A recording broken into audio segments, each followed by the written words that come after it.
ગુજરાતમાં નિર્ભયા કાંડ જેવી જે ઘટના બની એમાં આપણે દીકરી નિર્ભયાને બચાવી ન શક્યા. ગુજરાત એમને 10 વર્ષની દીકરી પર રેપ બાદ એમના ગુપ્તામાં સળીઓ નાખી અને ખૂબ પરેશાન કરવામાં આવી. છેલ્લા 1 મહિનામાં 20 થી 25 ઘટનાઓ એવી બની છે કે જે ખરેખર કંપારી છૂટી જાય. નાની નાની બાળાઓ સાથે બળાત્કારો થઈ રહ્યા છે, એની હત્યાઓ થઈ રહી છે.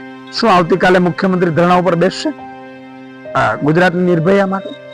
મુખ્યમંત્રી અને ગૃહમંત્રી કાનૂન વ્યવસ્થા સંભાળવામાં પણ સદંતર નિષ્ફળ નીવડ્યા છે. ગઈકાલે વડોદરાથી એક દુઃખદ સમાચાર આવ્યા હતા, જેમાં ભરૂચની દુષ્કર્મથી પીડિત દીકરીનું અવસાન થયું હોવાનું સામે આવ્યું હતું. ખરેખર આ ઘટનાને જોઈને લાગે છે કે હેવાની છેલ્લી પાયરીએ બેસી હોય. આ ઘટના પર સહાનુભૂતિ બતાવતા આપના પ્રદેશ પ્રમુખ ઈસુદાન ગઢવીએ પણ નિવેદન આપ્યું હતું. તેના પર વાત કરવી છે. આવી નમસ્કાર મિત્રો, હું પાર્થ અને આપ જોઈ રહ્યા છો વાઇબ્સ ઓફ ઇન્ડિયા. ભરૂચના ઝઘડિયા વિસ્તારમાં એક કરુણ ઘટના બની હતી, જેમાં 10 વર્ષની એક માસૂમ બાળકી પર એક નરાધમે દુષ્કર્મ આચર્યું હતું અને ત્યારબાદ તે રાક્ષસે તે બાળકીના ગુપ્તાંગમાં સળીઓ નાખી દીધો હતો. આ ઘટના બન્યા બાદ તેને વડોદરાની સિવિલ હોસ્પિટલમાં સારવાર માટે ખસેડવામાં આવી. તેને 8 દિવસ સુધી તે બાળકી જજુમી અને આખરે તેને પ્રાણ ત્યજી દીધા. આ ઘટના પર આપના પ્રદેશ પ્રમુખ ઈસુદાન ગઢવીએ શોક વ્યક્ત કરતા શું કહ્યું, ચાલો સાંભળીએ.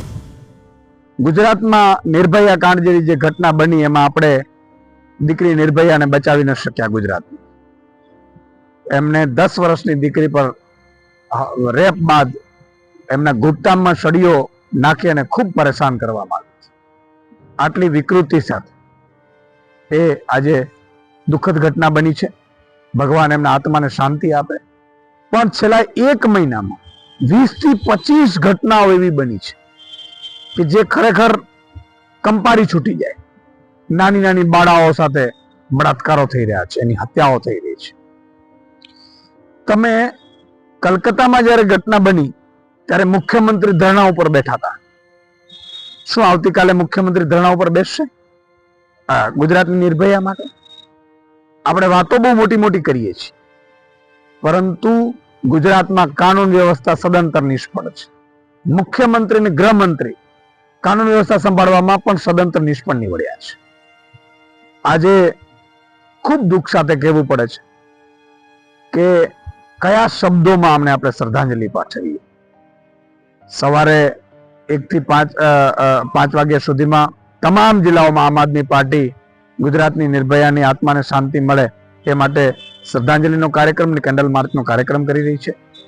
અને સૌને ગુજરાતવાસીઓને મારી વિનંતી છે કે આપણે આપણી દીકરીઓને આપણે હવે બચાવવાની છે. આપણી નિર્ભયાઓને આપણે બચાવવાની છે. આ ગુજરાતની ભાજપ સરકાર ઉપર હવે વિશ્વાસ રહ્યો નથી.